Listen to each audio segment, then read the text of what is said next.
Video लंबा हो जाने की वजह से इस अध्ययन को हमने 2 पार्ट में बांटा है।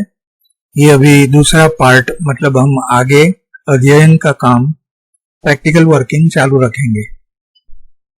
तो हम बात कर रहे थे ये सिग्निफिकेशंस लेने की।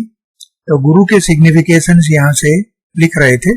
2 3 6 2 3 6 लिखा, 1 4 5 लिखा और बाद में 11 लिखा। इसके बाद 9 और 12 भी आएंगे। यहाँ 9 और 12।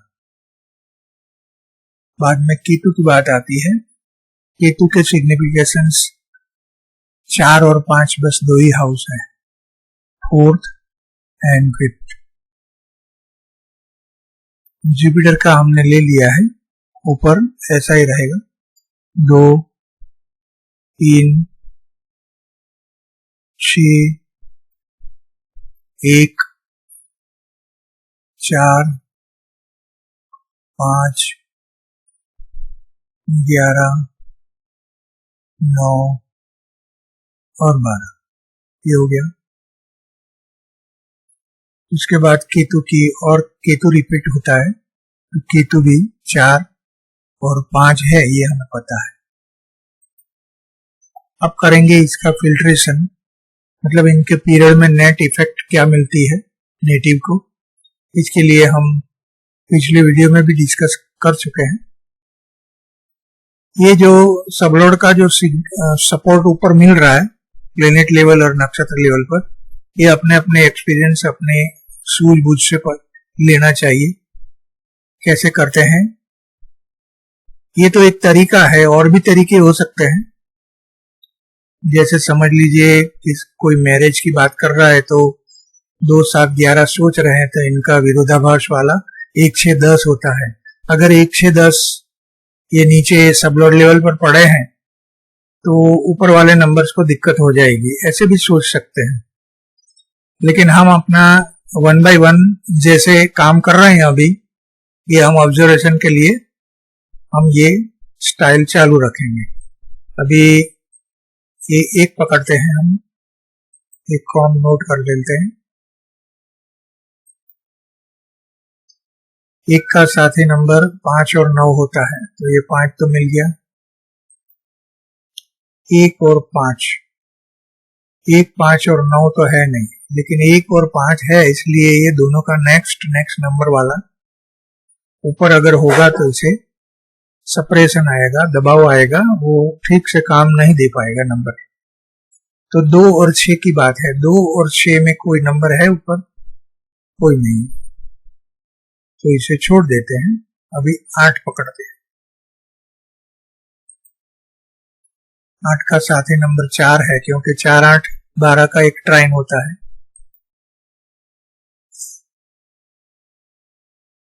और कोई तो 12 तो है नहीं, तो 8 और 4 मतलब 9 और 5 अगर ऊपर है तो इसे हम डाउन डल कर देंगे। 5 कुछ काम में नहीं लगेगा ऐसा लग रहा है। 9 तो है नहीं। अब 10 और 2 की बारी है। 2 6 10 का एक ट्राइन होता है, इसलिए 2 और 10 एक दूसरे के साथीदार है। तो 11 और 3 नंबर अगर ऊपर पड़े हैं तो इसे डिलीट मतलब डल करना है, नॉन वर्किंग करना है। तो ऐसा तो कुछ है नहीं। 7 अकेला इग्नोर करना है। तो ये 1 8 4 10 और 7 की इफेक्ट बच गई। इसी तरह यहां भी देख लेते हैं।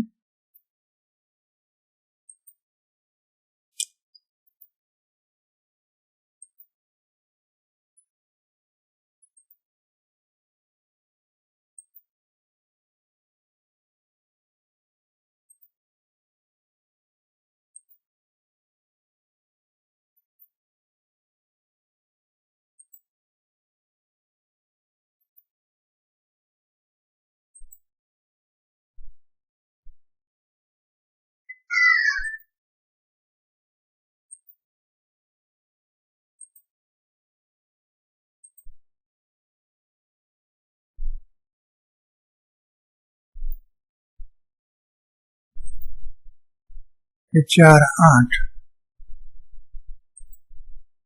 5 और 9 ऊपर है तो इसे डल करना पड़ेगा।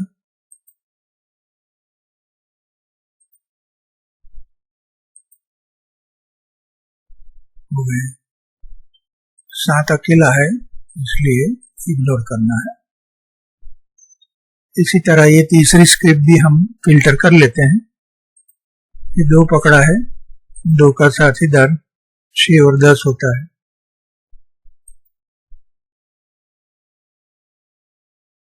2 6 मतलब 3 और 7 ऊपर पकड़ने हैं। 3 7 तो ऊपर है ही नहीं, बाद में 3 लेते हैं। 3 का साथीदार 7 और 11 होता है। 3 और 11 दोनों मिलके 4 12 को प्रॉब्लम करेंगे। ये 4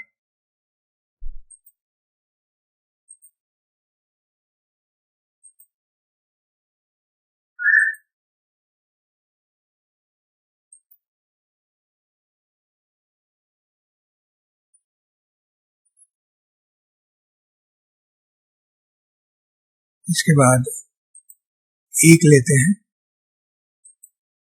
उनका साझेदार है 5 और 9 भी है। 1 5 9 मतलब 2 6 और 10 ऊपर है तो कट करने हैं।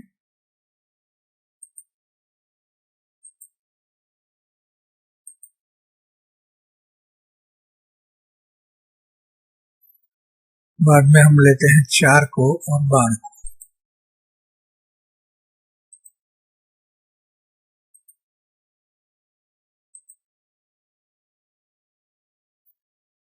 चार 12 दोनों की वजह से 5 और 1 को दिक्कत आएगी। 5 और ये 1 और 4 और 5 तो हम काउंट कर चुके इसमें, इसलिए इसे मार्क कर देते हैं। तो ये जुपिटर के पीरियड की नेट इफेक्ट 5 11 और 9 आएगी। ठीक है,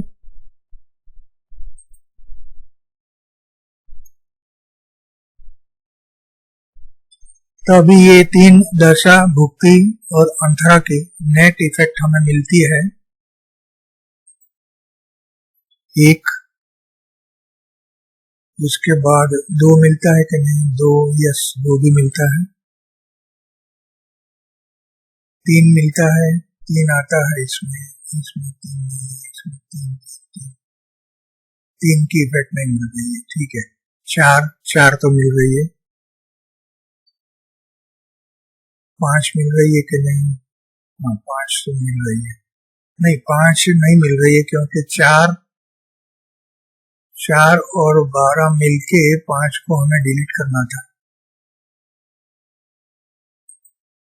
5 की नहीं मिल रही है। 6 मिल रहा है कि नहीं वो देखते हैं। 6 की इफेक्ट आती है कि नहीं? नहीं। 7, हाँ 7 की आती है। उसके बाद 8 की भी आती है, ये रहा 8।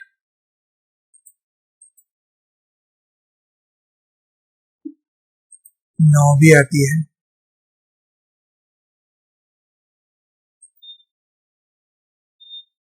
10 भी है।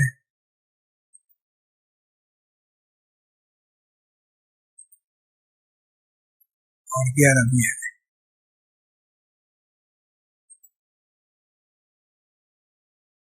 बारह भी है। ठीक है, अभी इतने नंबर्स का कॉम्बिनेशन है। अभी आप सोचिए एक नंबर के साथ ये 4 8 और 12 ये मिल गया समझ लीजिए, तो डेंजर टू लाइफ तो ये 4 का ग्रुप दिखा रहा है। अभी ये ग्रुप देखिए, 2 के साथ ये 7, उसके साथ 11, ये तीनों मिलके मारक बाधक बन गए, क्योंकि लिब्रा एसेंडेंट के लिए 11th हाउस बाधक रहता है, सबको पता है। तो ये भी डेंजर हो गया, मतलब डेंजर टू लाइफ हो गया। अभी बचे 9 और 10, 9 और 10, 1 2 3 4 5 6 7 8 और 9, 9 नंबर हो गए, 4 7 8 9, बस 9 और 2 बचे। ये दोनों डेंजर टू लाइफ बता रहे हैं, ठीक है। अभी ये 9 और 10 को हम ऐसे देखते हैं क्योंकि एक नंबर के साथ एक्टिव है। इसका मतलब ये हुआ कि ये जातक को बहुत लंबा ट्रैवलिंग करना पड़ा होगा अपने काम के लिए, जो कर्म क्षेत्र है उसके लिए बहुत ज्यादा ओवरलोड रहे होंगे ये। तो ये इसका मीनिंग ये ले सकते। यहाँ मारक बाधक भी हो गया, 1 8 12 4 के साथ ये डेंजर टू लाइफ भी हो गया। तो ये इतना विवरण काफी है केपी एस्ट्रोलॉजी के लिए। तो हम आपको बता दें कि ये हम जो डेटा देख रहे थे, ये फिल्म जगत के दिग्गज युग पुरुष कहे जाते हैं, इनका डेटा था। और इनका स्वर्गवास ये 31 जुलाई 1980 में हुआ। तो ये जो इवेंट है हमने केपी एस्ट्रोलॉजिकल सिस्टम से अपनी आंखों से प्रैक्टिकली हमने देखा कि कैसे ये नक्षत्र पद्धति काम कर रही है। तो that's all for this video. Thank you very much.